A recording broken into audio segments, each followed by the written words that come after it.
While Max and I can't exactly agree on a title, we're making a cheesesteak-ish fried thing that'll be fantastic.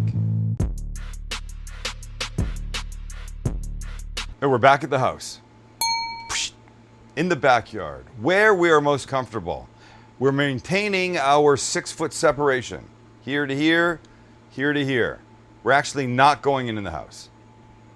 Not going in, staying out here, doing our thing. Aren't we? Yeah, isolation is so important. Stuff. Isolation is important.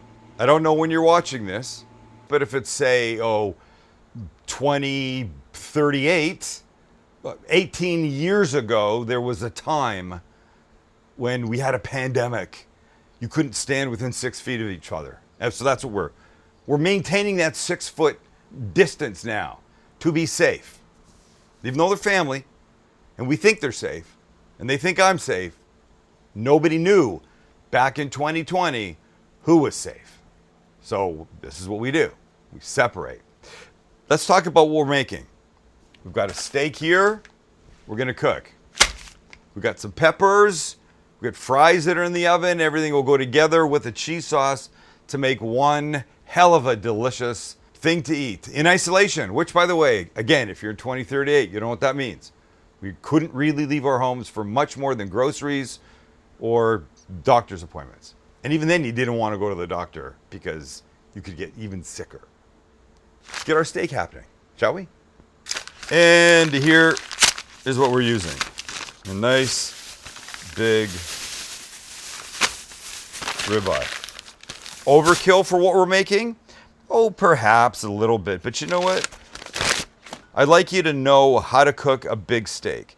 And while we've done it before, I don't think it can ever hurt to have a little refresher. So here's how our refresher is going to go. We've got this extra fat here. This stuff, probably don't really need this. This we can take off like this. Just a little bit here. This guy can come off.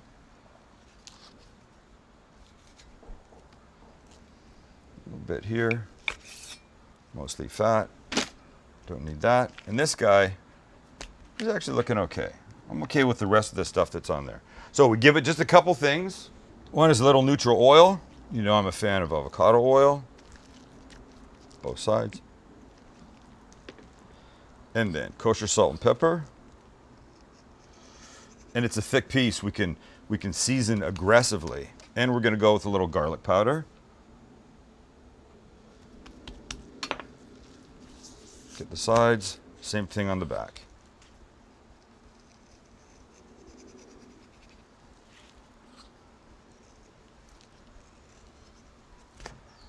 Garlic powder here. This guy's ready. We can throw them on the grill. And on we go. Now look, we've done this many times. The goal is to cook this evenly, not so that there's a pink center, but it's pink, the color you want, the temperature you want, medium, medium rare, whatever it is, all the way through. And the way I like to get it there is by turning it a lot. And a lot for me is every couple of minutes until we use an instant read thermometer and it's perfect. But for now, we'll just let it sit. We can start cutting some vegetables. And for vegetables, peppers we're using a Poblano for delicious flavor, some red jalapeños for a little heat and color, and a habanero. One small habanero that could wreak havoc on everything, but we're going to be very careful with it. So we're just going to start to dice these guys up, and we'll get them in a pan. Starts with the Poblano. I just like to take the sides off like this. I find it much easier. This is probably as much as we'll need. We'll cut into little thin strips. You've seen this move 1,000 times. We'll gang them together. And we'll cut small. No, the jalapeno. Same move here. Sides off. Look, the seeds and this middle part of I can't remember what it's called. The heat comes from the seeds and this middle section. So the less of that we use, the less hot our combo will be.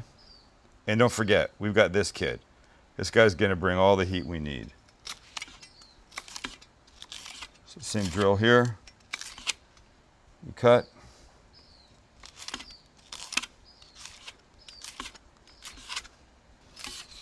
We'll take a quick stop and check our steak. Beautiful. So we'll go 3/4 turn and continue. Let's finish our jalapeno. And now the habanero. I'm going to use 2 sides of this only. I should have gloves on. They're that hot. These make jalapenos look like a joke. I just don't have gloves. I'm going to have to wash really well.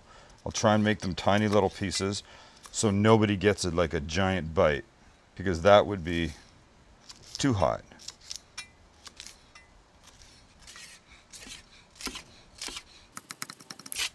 These guys together, throw them in a pan.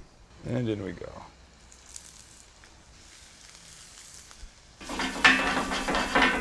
So these guys really only need to start to soften, get a little color to make them great. We're gonna add some diced yellow onion just to round it out a bit. And that will be going on top of everything near the end. All right, back to our steak. This guy's ready to turn. See, look, the goal is not to try and get it blackened right off the bat. The goal is to cook it slowly, gently, deliciously. In the meantime, we can start our cheese sauce. We start with a couple tablespoons in our pot, let it melt. We don't want it to get too hot. We're making a roux, so next we'll add a couple tablespoons of flour. So 2 tablespoons of flour should look like this, measuring with the back of the spoon. Tiny bit more. And we mix that. This will make this paste. We cook it so you don't end up with flour taste. And then we're gonna add about 1.25 cups of milk. Start with a cup. Move it in slowly.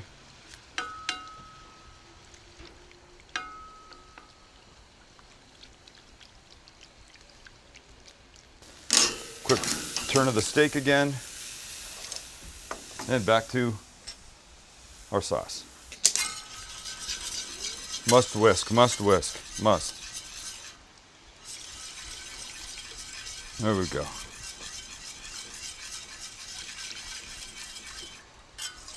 You want this nice and smooth so that the sauce isn't lumpy at the end.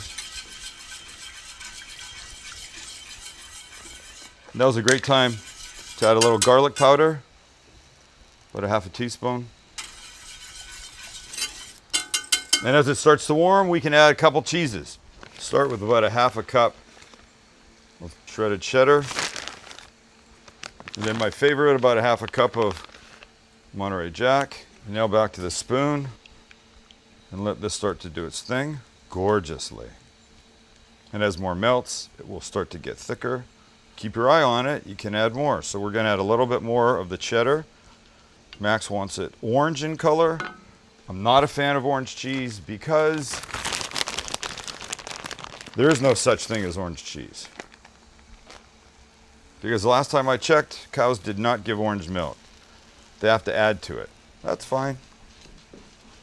There we go. Keep this going. Season with a little salt and pepper. Wow. I'm telling you, this is gonna be a maze. Okay, cheese is ready. I can see Max's face. He wants more cheddar. So we'll give him that. We'll add a splash more milk. Look, just play with it. Get it where you need it to be. Let's check our steak again. There you go. Just keep going back and forth, back and forth, back and forth. You are gonna be so fine. Now it's simply a matter of maintaining your perfect cheese sauce. Look, Oh, you can smell the garlic right here. How gorgeous is that? That's the best looking cheese sauce we've ever made. You're No, nuts. it's crazy. And look, I made it more orange for you. Oh, the orange has something to do with it. No, for you it does. For me, it's just orange. But look at these. Can you imagine what a spoonful of this is going to be like on top of the cheese sauce, which is on top of the steak, which is on top of the fries? Come on. That's insane. And when your steak is gorgeous and ready, off she comes. And if everyone's mouths are as excited as mine is, let's cut this steak.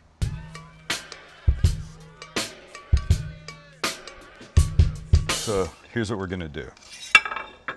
Just get a nice piece right in here. This guy. Oh, I'm so happy. And here's how we go. See, that's what I mean. It's even across, top to bottom, that kind of thing. So let's just cut thin pieces here. Oh, it's gorgeous. I'm so happy, I'm so happy, I'm so happy. Okay, once you've got it like this, now take that little piece of fat off. Now I want to do this. Gorgeous. Okay, you ready to build, Maxie? Hell yeah. All right, let's do it. Max, I'm using slate. We're going full presentation here. Tell me when you're ready for fries. Ready for steak? Oh, are you seeing this? Are you seeing this? That's just mental. Max, ready for cheese? Ready. Oh my God. What is happening here? A little more, Maxie? Yeah. And now, last but not least, what I think is going to be like my favorite part of this. Wait till you see how gorgeous this is. These peppers. Jeez Louise. The habaneros, the poblanos, the jalapeno. So at a moment like this, the thing to do is just stand back and look and appreciate. Should there be a fork involved with this, Max, or just fingers, do you think? I think fingers are good. I think fingers are good too. So let's do this. We'll come in on the outside. We'll grab a couple fries like this. Maybe a third one for fun. Nope, had to eat that one. And then you get the cheese. And you make sure you get peppers and some steak. Not enough steak, thank you. Another bite or two of steak. And that, you've curated yourself a little bite, ladies and gentlemen, that's got all of everything in here that's just waiting to be eaten. Shh, listen. If you listen very carefully, you can hear it saying, Sam, eat me. Sam, take a bite of me right now. So who am I to argue? You know, the other thing you can hear is Jilly over there quietly eating fries. One by one by one. Mmm. Mmm. Mmm. The peppers. You must do the peppers. I don't care what you do with fries and cheese sauce. Holy S. You must do the peppers. The cheese sauce has that garlic hit. It's creamy. It's unctuous. It's delicious. Haven't used unctuous for a while. But this... I think it probably needs a fork. It's going to start to get real messy. And what you want, well, just let me show you what you want. You want this. Because here's the problem. Without a fork, you can't, well, this is what you want. You want this.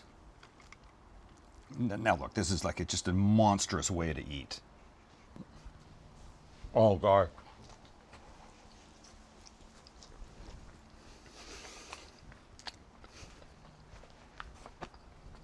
Oh my God.